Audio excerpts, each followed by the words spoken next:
quality stuff. First off, let's start with Dishonored Definitive Edition. 70% off for $5.99. I am a big fan of Dishonored. I originally picked this game up when it came out all the way back in like December of 2012. I spent $60 on it and it was absolutely worth that $60. Even though it's a little bit of a shorter experience, especially if you're like just rushing through it.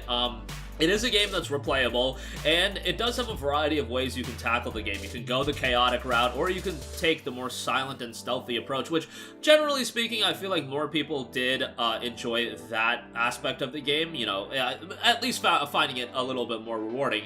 Compelling narrative, great art style that has aged really, really well. Like, at this point, you're not going to go into it seeing a super technically impressive game, but it's an art style that holds up pretty darn well, and for $6, I think it's pretty good. Get the DLC as well.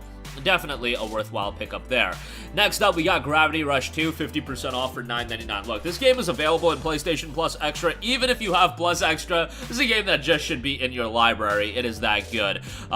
It's unfortunate that this game never really got the buzz, the attention, and the appeal on a larger scale to justify this series being around in the long term. Gravity Rush 1 was done on the PlayStation Vita, and it was a great game on there, but Gravity Rush 2 just built upon it and made a really smooth transition, just utilizing the regular controller. And they even ported Gravity Rush 1 to PlayStation 4, and that game is great as well, but Gravity Rush 2 really builds upon it, has a lot of content, and it's a lengthy game. Great art style as well on this one, just this really, really well done look that pops and has so much vibrance to it. $9.99 is a great price, and again, you're getting a content-filled experience here, so I strongly, strongly recommend this game. Maybe one day, Gravity Rush will build up that kind of, you know, cult following that does lead to a Gravity Rush 3. That would be great. That's probably not going to happen in any time in the near future, but who knows? I'll keep recommending this game until I'm blue in the face whenever it goes on sale, and this price point's too good to pass up. And there is a demo available as well if you do want to check that out. Next up, we got Borderlands The Handsome Collection, 75% off for $9.99. Yes, it's available on PlayStation Plus, but PlayStation Plus Premium, which is a route that not a lot of people are going with unless you like signed up way early and you stacked a bunch of years. I digress. Handsome Collection is great. You got Borderlands 2, Borderlands the pre-sequel, the game's respective additional content outside of one piece of DLC for Borderlands 2, that is Commander Lilith and the Fight for Sanctuary. Not a big deal that you're missing that. Borderlands 2 is tremendous. It is by far my favorite Borderlands game, and I don't know if it's a part of me just getting older or if it's the fact that Borderlands 2 just did a good job with its comedy, but I don't feel like in Borderlands 3, especially in Tiny Tina's Wonderlands, like, the comedy hit as much as it did with Borderlands 2. And why do I bring that up? Well, that's because the comedic elements of Borderlands is a big part of the game, and I just feel like Borderlands has kind of lost that luster. Don't get it twisted. Borderlands 2, on top of that, has a great gameplay loop, and if you want to play the game solo, if you want to play it with friends, either way, you're going to have a really good time with it, and pre-sequel is solid as well. Not as good as Borderlands 2 in my opinion, but both games are so good, given, again, the content you're getting for the price you're paying. Ridiculously good buy here. $9.99 is excellent. Next up, we got Valkyria Chronicles Remastered, 70% off, excuse me, $5.99. Another game I constantly go to bat for. It seems like even with 4 entries happening at this point, Valkyria Chronicles hasn't really clicked over here stateside, and it's not one of the biggest JRPG franchises, which is a little bit of a bummer, but I think if anybody jumps into this game, if you're a fan of tactics-based titles, it is one that you're really gonna enjoy. I know Valkyria Chronicles, there's times where, especially with VC1, like, it gets stupid, like, frustrating from a challenge standpoint, but, like, I feel like most people are gonna be able to figure it out, and the strengths of this game definitely outweigh any negatives that you can find. Fantastic art style in this one as well, this watercolor look that has just aged gracefully, came out all the way back in 08, but even playing it 15 years later, looks really good. Good cast of characters. Is it a blowaway, compelling story? Probably not, but it's an engaging story that builds a lot of quality character relationships, so I think $5.99 is a great price for this. Definitely would recommend it, and then if you do want to check out Valkyria Chronicles 4, I recommend that as well. I implore Sega to eventually drop Valkyria Chronicles 3 over here stateside, because in my humble opinion, I think that's the best Valkyria Chronicles game, but unfortunately, that only saw a PSP release and only saw a release in Japan, so little bit of a bummer there, but nonetheless, $6 for VC1 if you're looking to get into the series. Solid pickup all around. Next up, Another game I constantly recommend, Rise of the Tomb Raider 20-year celebration, 80% off for $6. The best of the Tomb Raider trilogy, and honestly, probably the best Tomb Raider game of all time.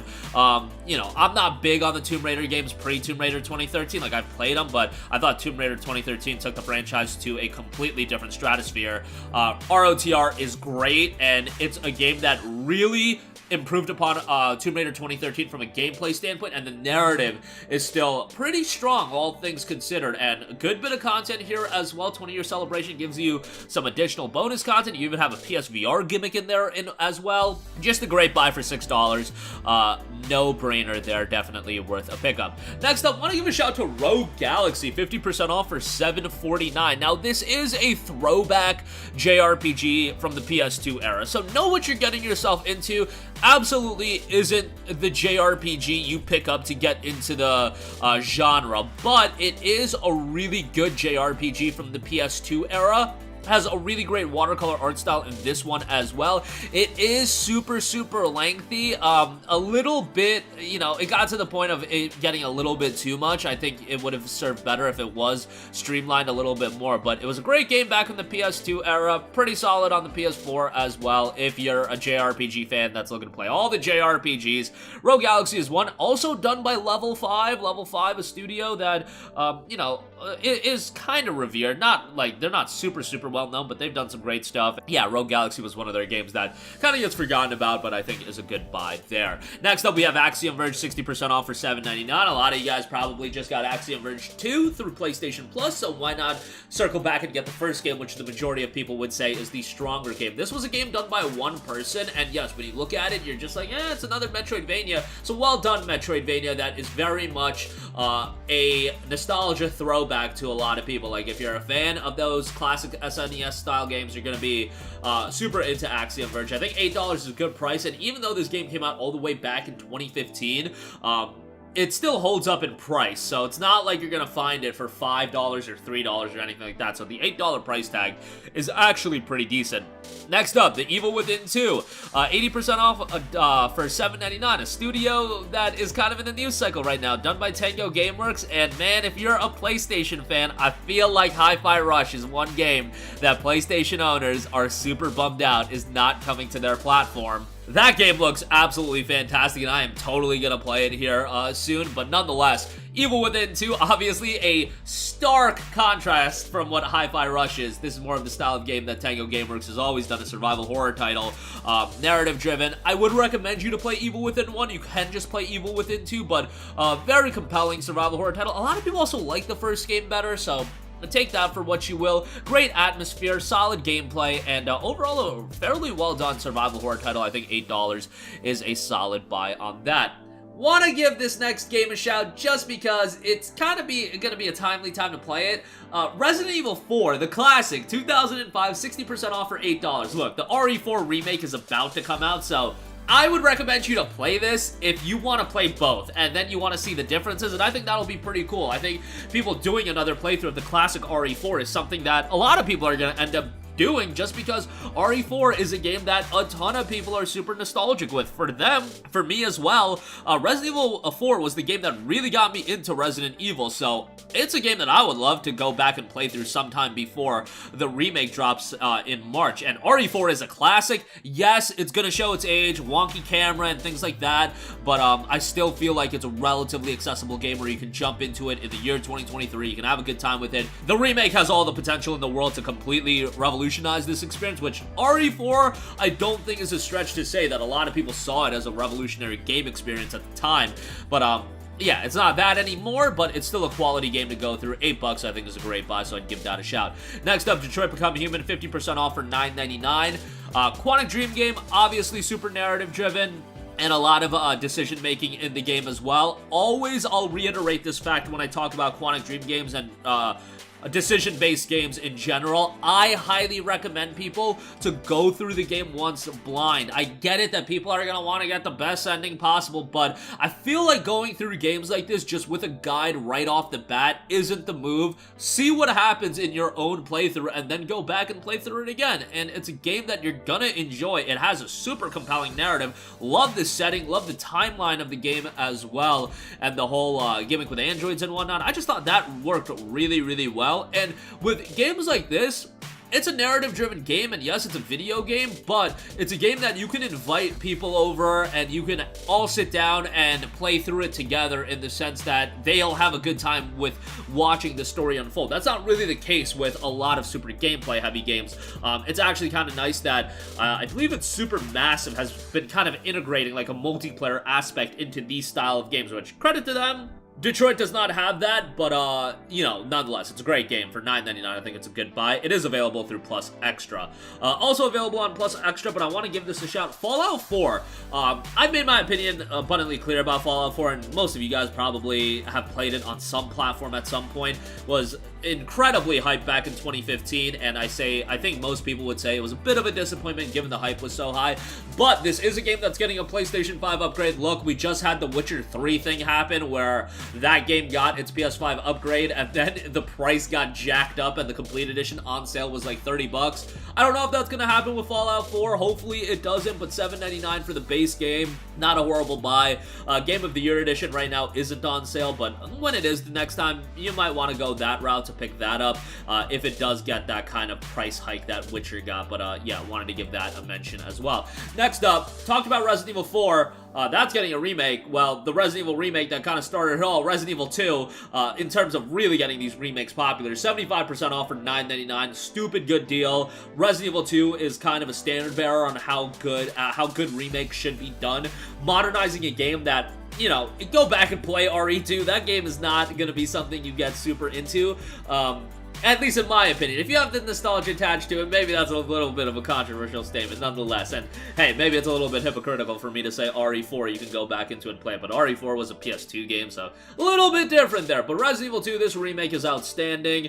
Incredible atmosphere, and if you go back and play RE2, how they took that game and then modernized it to the 2019 audience with this game, they just did a really good job with it. They didn't, you know, follow it up with as good of a remake with RE3. RE3's okay, but RE2 was just tremendously done, and strong recommendation there. Next up, we have Dying Light, the Definitive Edition. That is 80% off for $9.99. Look, Dying Light 1 is just a fantastic game, and Techland needs to be given a lot of credit for how much they supported this game, and for how long. Like, they literally supported this game for like 6.5 years or something like that. Like, that's absurd for a single-player game like this, a single-player driven game like this.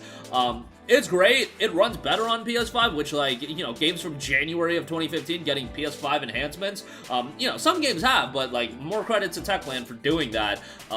Incredible parkour gameplay. That's really well done. A little bit more of a contained open world, but still pretty solid. A sizable amount of content, and the Definitive Edition gets you a lot of bonus stuff, so yeah, definitely go check that out. That's 80% off, just a great buy. Next up, I will give a shout to God of War 3 Remastered, 50% off for $9.99. Available through Plus Premium, but again, it's Plus Premium.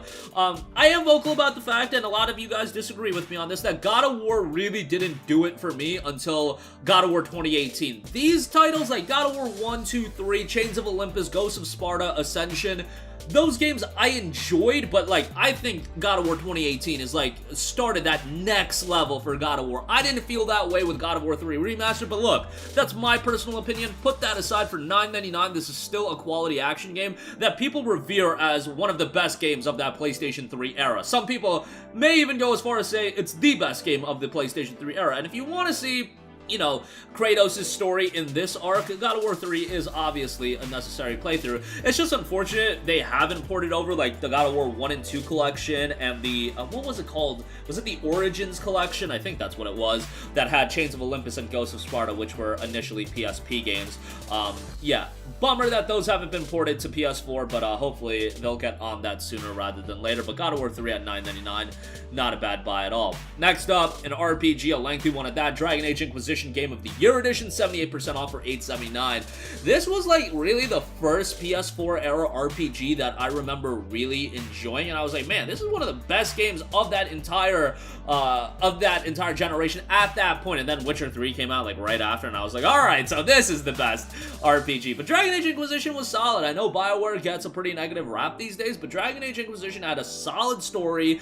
The gameplay was pretty good, and I think visually it still holds up rather strongly. I remember experiencing quite a few bugs when it initially came out, but at this point, you're paying $8.79, you're getting the bonus content. I just think this is a really good buy, all things considered, so check that out. Lastly, I do want to give a shout out to Code Vein, which is 85% off for $9. So a lot of people will say this is anime Souls, which I can definitely see that.